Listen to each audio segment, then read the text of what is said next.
Union Pacific makes the best movies. Shh, you guys, this is my story. My story's on. Is that a lung? The best cast that Union Pacific has to offer. If there's a reverend in it, you know it's got to be good. Amen. Quite a coup getting Francois Poulenc to do the music. Herman Boxer and Joseph Anson were the Babalu Mandel and Lowell Gans of their time. Woo! Whiter shade of pale! Go in peace to love and serve Union Pacific.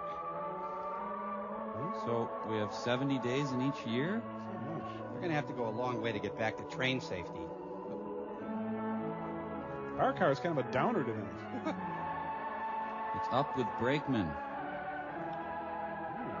Castrati's greatest hits.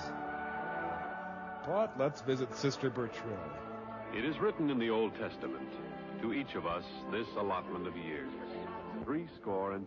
I sure tore through mine. And in these years, there is the time of man. Yeah, shame he died, huh? Time to fulfill his destiny. To work together with his fellow man in the wonderfully complex pattern of everyday life. Well, they really capture the complexity. A time to be born. Oh, And yum. a time to grow. To become aware of the loveliness of all things living. Sure, this beats having friends. In the call of youth to youth. To learn the happiest lesson of all. Dishes. That the fullness of life can only be tasted when our happiness is shared with others. All right, go, Dad. Later, a time of maturity. To reflect. It all To sucked. relax. To I enjoy. regret everything. Yes, this is the heritage to which we are born. The blessings to which we may all look forward. Really going through the funerals. Yet, here in my parish, there are some who can only look back. I hate them. They are the victims, unable to reap the full enjoyment of the days of their years. Chief Justice Earl Warren. They are the victims of themselves. I hate themselves.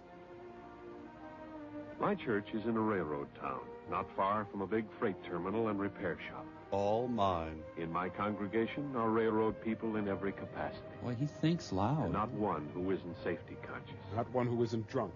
Accident haters, all of us. Hating the waste, the pain, the needlessness.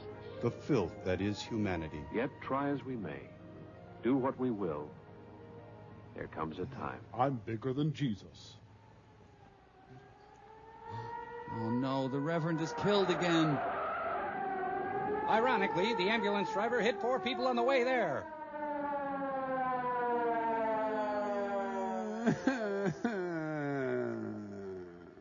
A fellow worker hurt. Get out of town, accident lover. Never get hardened to a sight like this. I had an accident, too. But it isn't only what happens to the man in the ambulance. Oh? There's another story behind most accidents. Communism. The story of what happens to the others. The doctor's wife had died. He paused to You smell a might say rose. I've got sort of an inside track when it comes to knowing the inside story behind an accident. And it strikes me that the ones who are hurt most by the carelessness that causes accidents are the ones who weren't even there. I didn't hate accidents enough. I often stop by here for a cup of coffee. That's really interesting. Whenever I do, I'm reminded of the things that happened to the people who weren't even there. Oh, sure. Huh?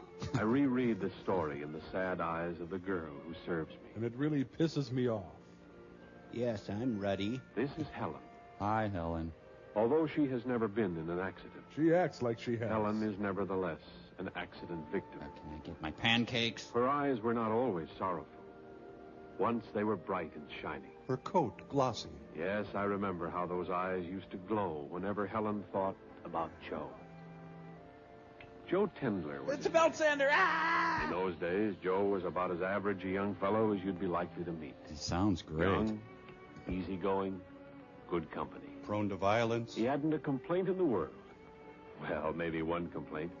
He was getting a little tired of being a bachelor, eating on the run, cleaning up your own place if you got around to it.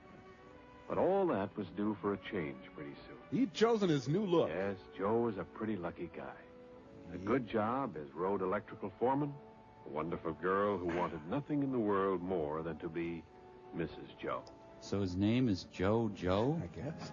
On his way to the job that morning, Joe had to stop by to see Helen. There was something he'd forgotten to give her last night. A taste of the spoiler. Excuse me, coffee. In front of all these people, behave.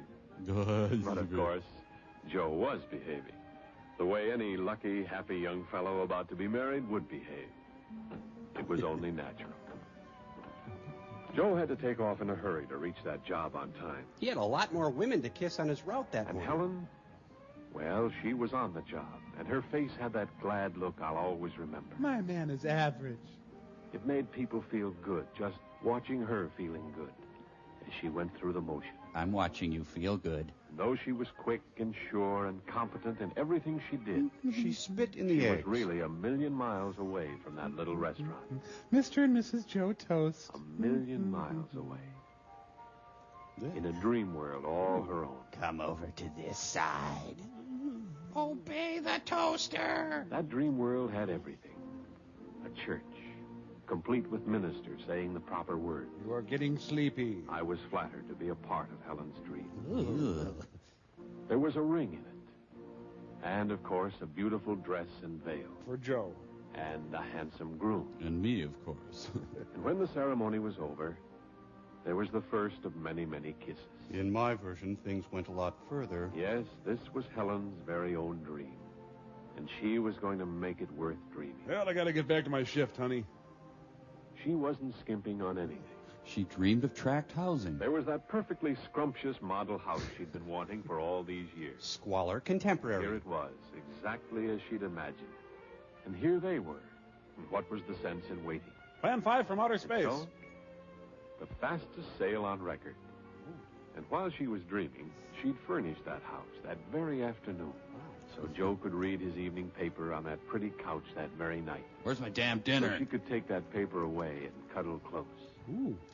She dreamed of everything any dreamy young girl had ever dreamed before. They're in hell! Of crackling fires, of dimmed lights, of love.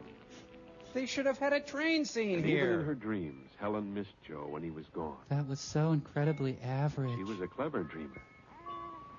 So she arranged for little Joe to be there to keep her from getting lonesome when Daddy was away. Speaking of The accidents. beginning of a new life, but the end of a dream. Yeah, okay, diaper the toast and butter the baby.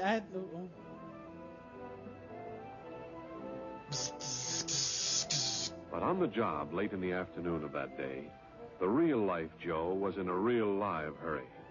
He hadn't seen his Helen since early that morning. Wichita lineman. Come on, you guys. Get a move on. Let's get out of here. He might have been heard to say. To the impatient Joe, the men seemed almost purposely stalling as they stowed their gear. Joe smelled conspiracy in everything.